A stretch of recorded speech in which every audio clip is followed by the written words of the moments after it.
going on today, guys? Today I'm making my predictions for UFC 319, Plessis versus Chimaev. Let's start off with the first fight of the night, all the way down here. Karine Silva versus JJ Aldrich. Karine Silva is coming off a loss, and her last fight was in November 2024. She lost to Viviane Araujo. JJ Aldrich won her fight in March 2025 against Angela Lee. To be honest, I'm picking probably Karine Silva. Why? I don't know. She looks better. JJ Aldrich, she's lost more. I know she's coming off a win and she's ranked, but I think Karine Silva's improved since then. It's been, for her, at least 9 months of training, trying to get back into the win column, but hopefully this week. To be honest, I don't really care who wins this fight. Moving on.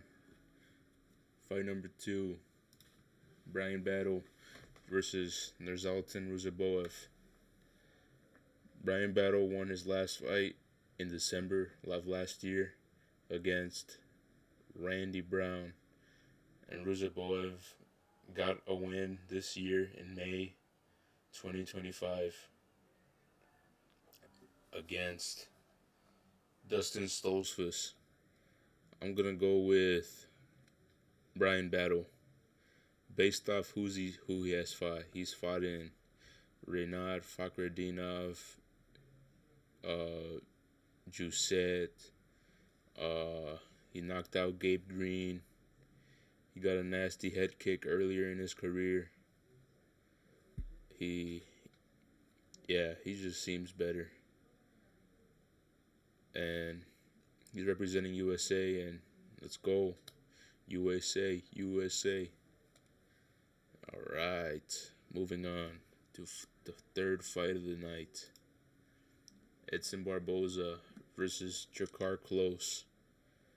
Edson is coming off a loss of May of last year against Lerone Murphy. Jakar Close is coming off a loss in December of last year against Joel Alvarez. Joel Alvarez ended up knocking him out in the first round. I'm going to go with the OG, Edson Barboza. Bro's a beast. He's got the crafty vet. He has the experience.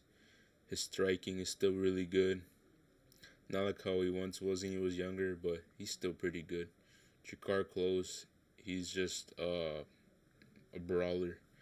But I think Edson Barboza will keep it technical. He has the longer range, so hopefully he uses his kicks and his jabs and his switch kicks. Yeah. Maybe we'll even see more of his grappling because he knows how to grapple, get some takedowns. Moving on to the fourth fight of the night. Chase Hooper versus Alexander Hernandez. Chase Hooper is coming off a win against Jim Miller of April of this year. And Alexander beat Kurt Hollabaugh of this year. Nope. He beat him. He won by decision of March 2025. I'm going to go with Chase Hooper. He's younger. He's improving each fight.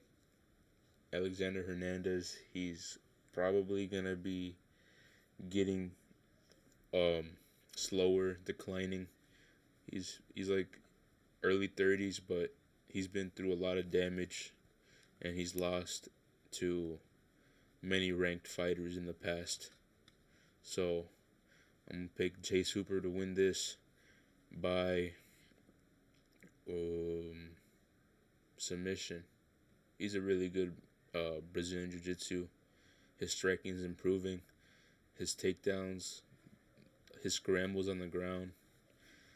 Let's see what Alexander Hernandez can do to counter all of those things. Moving on to the fifth fight, Jessica Andrade versus Lupi Godinez. Jessica Andrade is coming off a loss against, what's her name? Jasmine Jazavidius. And Lupi is coming off a win of March of this year against, I forgot her name, but regardless, she caught a win this year. And my prediction for this fight, I think Lupi Godinez will win by decision. If she keeps distance, doesn't let Andrade swing her meaty hooks, she'll be alright. I know Andrade can also submit, but I don't believe that Lupi Godinez will let her submit her. And she'll be trying to use her boxing, leg kicks, take her down. Because Andrade's takedown defense is non-existent. And she's older, she's slowing down. She's been through a lot of damage, been knocked out, been submitted, lost to decisions. Yeah, I think Lupi Godinez is going to be the faster fighter in this match. And maybe, hopefully, the more better conditioned fighter. Moving on to the sixth fight of UFC 319. Gerald Meerschaert versus Michal Oleksiejczuk. Gerald is coming off a loss in April against Brad Tavares, and Michal won his fight against Cedricus Dumas of April this year. Both of these fighters fought on the same card. Gerald ended up losing, and Michal ended up winning. My prediction for this fight, Gerald Meerschaert's in his mid-30s. Michal Oleksiejczuk is early 30s. So I'm going to go with Oleksiejczuk to win this fight by knockout. He has those hands. If he can defend Gerald Meerschaert's jiu-jitsu takedowns and wrestling takedowns, he's going to keep it standing. And Gerald Meerschaert, he's not going to win in the striking. But who knows? He could surprise me, and then he just becomes a crazy good Muay Thai specialist, mixing in his kicks with head kicks and then taking him down, elbow on the ground, ground and pound. But I don't really see that happening. But you never know. MMA is unpredictable. Moving on to the seventh fight. I believe this is the headliner of the prelims. Bobby King Green versus Diego Ferreira. Bobby's coming off a loss against Mauricio Rufy. He was knocked out by a spinning wheel kick of this year. Diego Ferreira lost in January of this year against trying to remember his name. He's a I don't really know. Moving on. Who do I think's gonna win this fight? Well, they're both really old. Bobby Green's 30-something, 36, 37, maybe even 38. Diego Ferreira, he's also up there in age, 37, 35, 39 possibly too. I'm going to go with Diego Ferreira. He's been ranked for a couple years, and he's still really good for being not in his prime anymore. Bobby Green has been knocked out many times, brutally. He's been submitted by Patty, got knocked out on the ground by Jalen Turner, Drew Dober, racially motivated Drew Dober knocked him out too. Mauricio Rufy knocked him out with a spinning wheel kick. That was a beautiful KO. I can't wait for him to fight again. Diego Ferreira, he's knocked out Michael Johnson. He finished Rebetsky. I don't know his first name, but Rebeshki fought last week, had a fight of the night, and I think Diego Ferreira will end up KOing Bobby Green again, putting him to bed. Man, I want Bobby Green to retire. Honestly, he's looking worse and worse each fight. I know he had a run earlier, like where he fought Islam Makhachev, but Islam made easy work of him, submitted him in the first. Nothing Bobby Green could have done to win that fight. Islam is just one of the best fighters of all time in the UFC. Moving on to the 8th fight, which is now we're moving on to the pay-per-view fights. Tim Elliott, ranked number 11, versus Kaya Sakura from Japan. Tim Elliott is coming off a win all the way back in December of 2023. He submitted Sue Mudarji. So he's been out for about a year, close to 2 years. And Kaya Sakura lost last year in December against Alexander Pantoja. Pantoja finished him by rear naked choke. So Kaya Sakura, hopefully, he's improved his grappling defense, takedown defense, and hopefully he can knock out Tim Elliott. Get higher up, because Kaya Sakura's style is very fun. He's always trying to look for the finish. Tim Elliott, he's like 39, I think 38. He should think about retiring soon. Flyweights, especially at that age, they start to decline quickly, and they don't do as well as they did when they were younger. And I think Kaya Sakura will knock him out. Alright, this will be the first fight where I give a round that he'll win by. I believe Kaya Sakura will knock him out in the first, because Kaya is a fast starter. And if Tim Elliott can take him down, then obviously Tim Elliott's going to win. He's going to be trying to look for submissions, ground and pound. Kaya Sakura, if he's on the ground, he better be hoping he can get back up, get butterfly hooks, get to a hip, get the wrist control. I don't know. What am I thinking about the submission? Use a Kimura to get back to his feet, and maybe even make some takedowns himself. Get some points, score takedowns, get some ground and pound, stand back up when he feels that Tim Elliott's getting comfortable and looking for submissions. This should be a fun fight, honestly. I'm excited for it. Alright, guys, moving on to the next fight. Fight number 9. Jared Cannonier versus Michael Venom Page.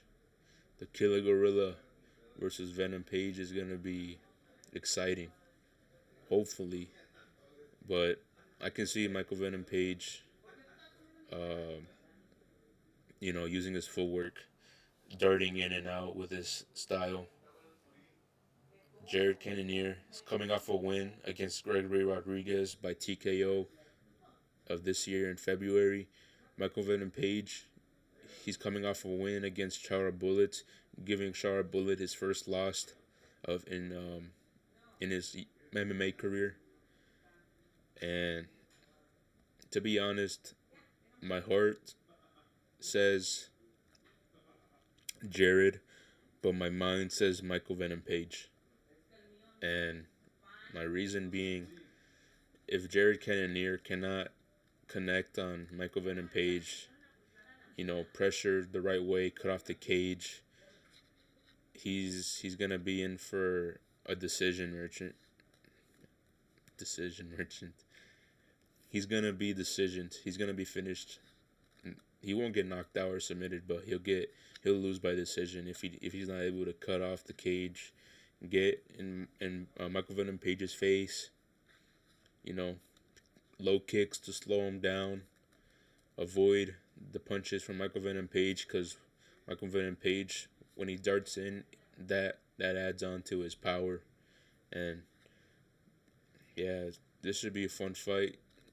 It might be a little boring, it's in some parts, but overall, if Jared Cannonier can do his job, and I don't know, Michael Venom Page can be more aggressive, like do 1-2s, not just his right hand and then push.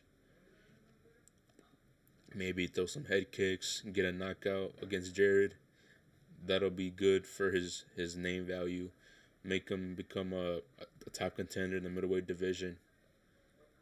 And if Jared Cannonier can win, then he'll be seen as, he's still a competitor. He still wants to become champion. I hope he can do that, but gotta be realistic. Michael Venom Page is a tough fight for him. It's gonna be tough, but it's gonna be a fun watch. Moving on to the next fight. Fight number 10. Jeff Neal versus Carlos Prates. Jeff Neal is coming off a win against Dr. Stoppage. He knocked down Rafael Dos Anjos, and then somehow Dos Anjos tore his knee, and he's been out ever since. Carlos Prates is coming off his first loss of this year in April against Ian Gary. Ian Gary made him look like not the scary fighter that he was earlier, and like in the beginning of his UFC career, just kept getting KOs in a row. That loss, hopefully it helped him improve and make him see what he has to work on. He was like in that fight, Ian Gary was just moving a lot, getting him to miss and not really strike. And he kept them occupied with the leg kicks to the head. And in the 5th round, Carlos Prates had a chance to finish Ian Gary, but I don't know what he was doing, man. I was screaming in that fight for him to finish him, but it is what it is. For this fight, though, Jeff versus Carlos, I think, man, it's going to be fun. I think, they're both southpaws, so I got to think about this for a minute. The way I see Jeff Neal winning is if he's in the inside, slipping the shots, making Carlos miss, countering with body head, mixing some leg kicks. If he does all those things, he will end up getting the knockout. Because Carlos Prates, we saw in his last fight against Ian Gary that he's not his head, like his striking defense, it needs a lot of work. Because Ian Gary was bouncing his head back, making him wobble. We haven't really seen Carlos Prates' chin get tested, but if Jeff Neal can land a good left hand, because he has power as well, maybe mixing the takedowns and get him more tired, make the muscles that he's not used to being used get tired, he'll lose some of his power in his hands, in his because Carlos Prates is like a Muay Thai style. Jeff Neal is more of a boxer. So I see it being potential fight of the night. I'm excited for this fight, for real.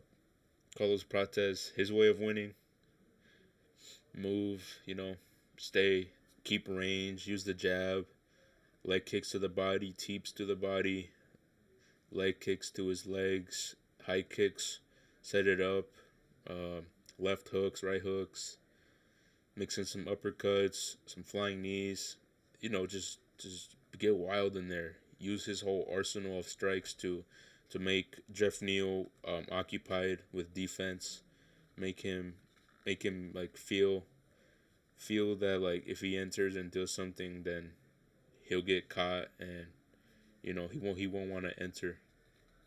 And if he does all those things, Jeff Neal might get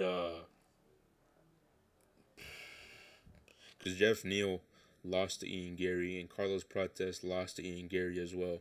So if Carlos Prates did his homework, he would have watched Ian Gary versus Jeff Neal, and then he should use what Ian Gary used against Jeff Neal to win.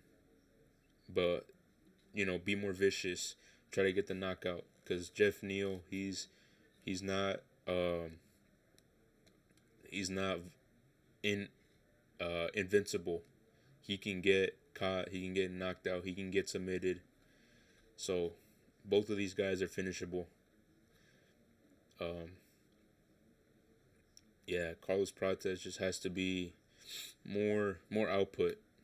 In his last fight with Ian Gary, he was not throwing a lot, and that led to his loss. Final predictions. Who do I think is gonna win? My pick is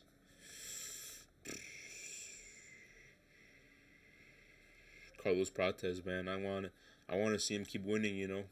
Fighting nerds, I fuck with them. I think they're cool. I like their stories. My favorite fighter is Gene Silva from the Fighting Nerds, and yeah, I'm excited for him to be back. Hopefully, he can get this win. Keep going up in the rankings. If he wins this fight, I'd like him to see. I'd like him to fight against like a Michael Morales. That'd be fun. Okay, moving on to the 11th fight, the co-main event of UFC 319. Lerone Murphy versus Aaron Pico, Bellator. Okay, now we're cooking. Lerone Murphy, he's coming off a win against Edson. Nope. He's coming off a win against Josh Emmett of April of this year, and Aaron Pico got a knockout win in February 2024. His opponent, Henry something. That's all I know is her name is Henry.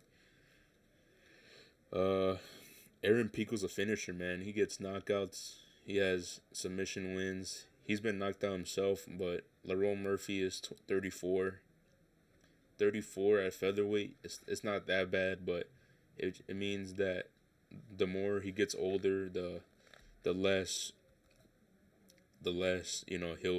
his speed will decline.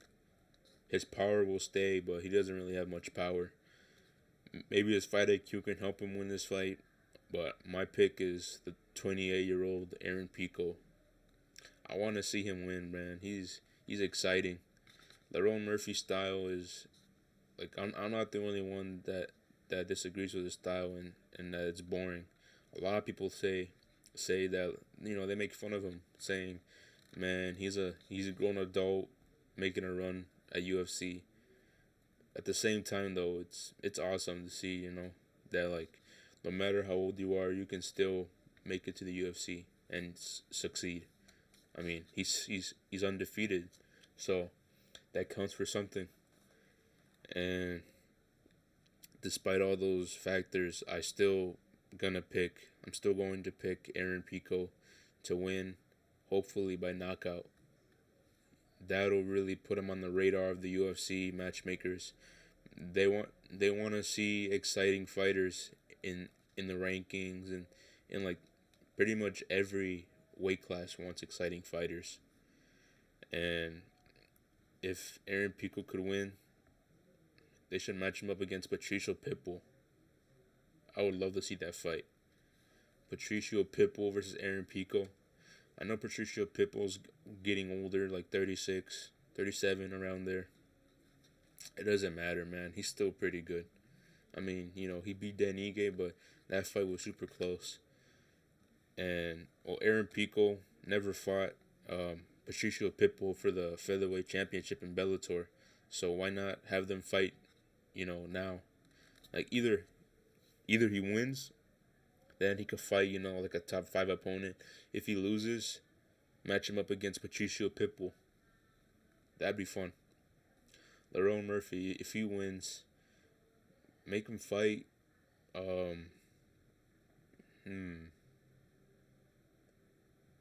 Make him fight Yair Rodriguez or Brian Ortega. something like that. Make him fight up.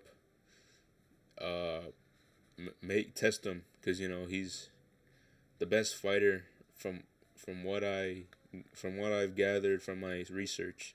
The best fighter that he's won against was Josh Emmett, Edson Barboza, and Dan Ige.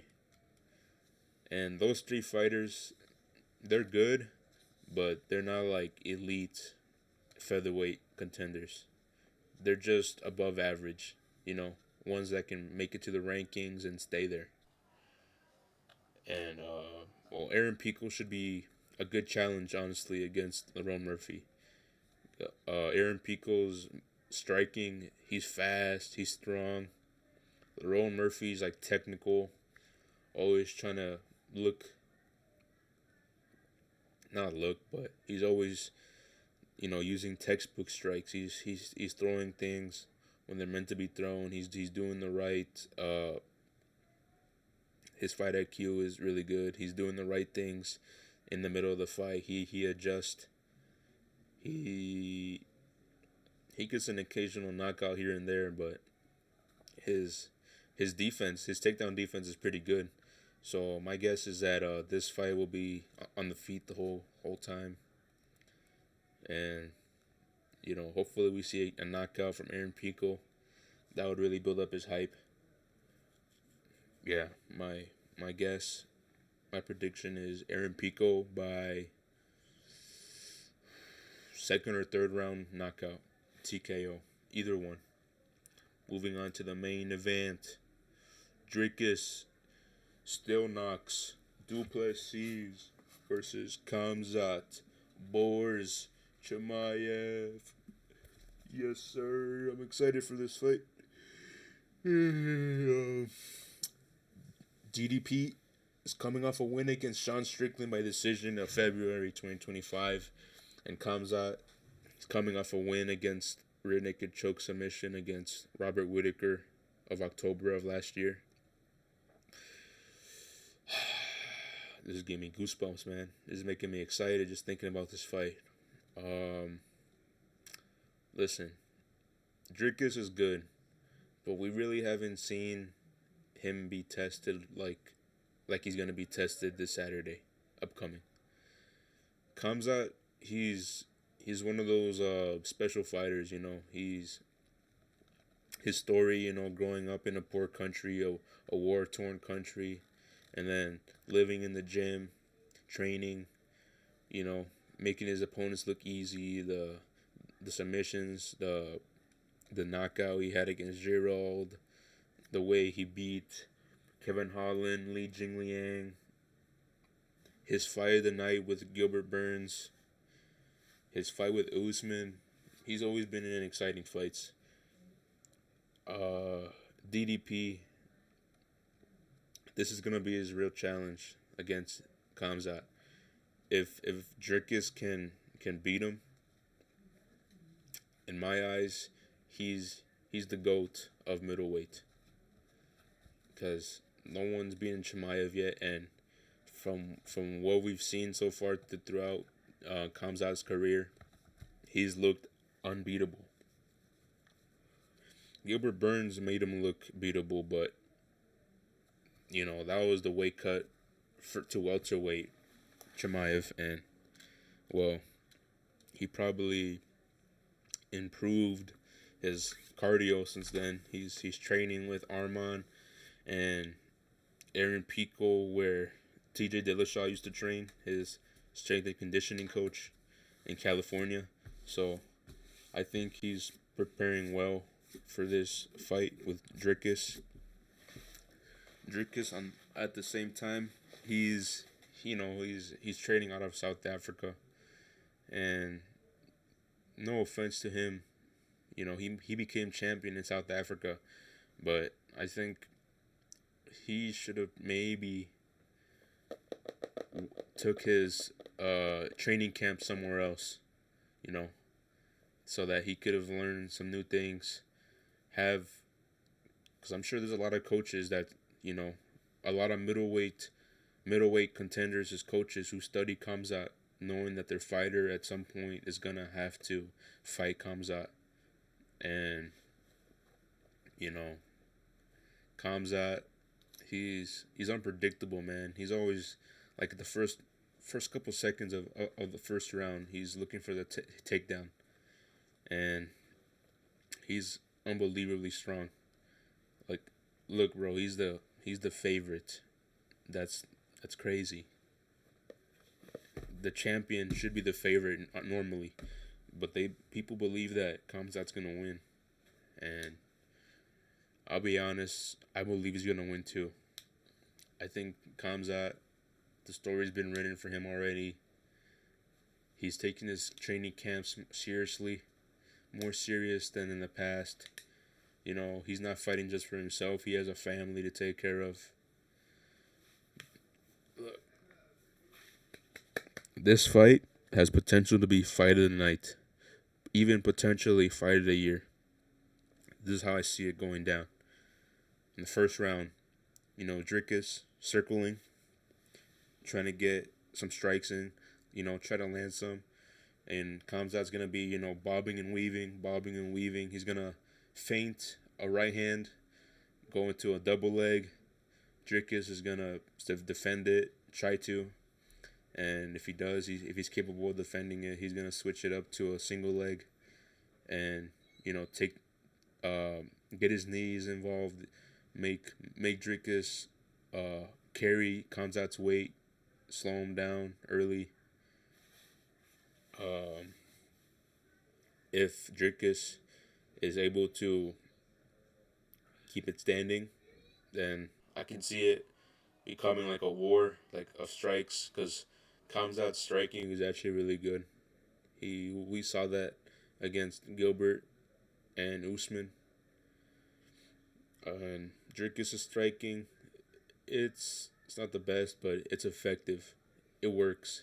He makes it work, That's his style, and it works out for him. So, it should be fun. Should be a fun war, hopefully. And, the two scenarios I can see happening is Kamzat finishes DDP early, or it goes all 5 rounds, and Kamzat's able to win by split decision or unanimous decision. I really hope that Dricus can correct me and prove me wrong that he's the real deal. That he's not that what am I trying to say?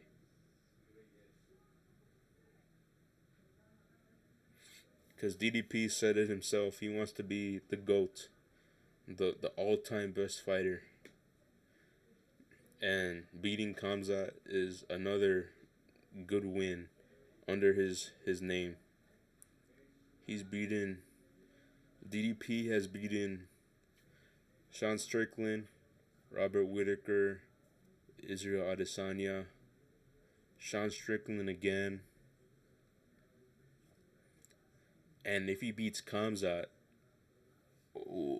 that's gonna be a really, really good resume. Really good. Because people thought in the past, when Kamzat first arrived, that he would be the first triple champ, which is nuts. Because he did have a chance, but he just kept getting sick. His immune system let him down. And now we get to see the fight that I am most excited for.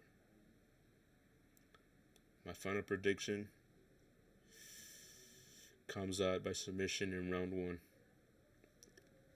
I think he's going to make it look really easy. He's going to surprise everyone.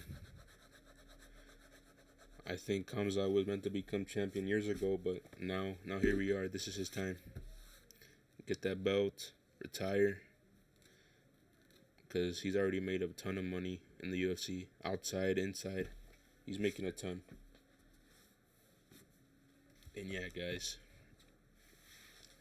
Thank you for listening. This has been my prediction video for UFC 319 happening on August 16th. And I hope you guys can watch the fights. They're going to be really fun. We're going to see a lot of wars, many finishes, hopefully submissions. I hope we don't see any doctor stoppages, man. That would suck. I don't want to see injuries. I want to see all these fights happen because, it's been a while since we've had a decent card. This card, my ratings, I would give it. Let me look through the fights again. Okay. I would rate it like a solid 7 or 8. It's not bad. It's like above average card for a pay-per-view. Yeah. Thank you for watching, guys. Leave a comment what you think your predictions are. Who you think's gonna win. Help me improve. Tell me some stuff that you want me to talk about, and I can use that. Work on it, add it to the videos. Because this is something I don't really do a lot, but I enjoy it. I enjoy talking about the fights. Thank you for listening, and have a wonderful day, guys.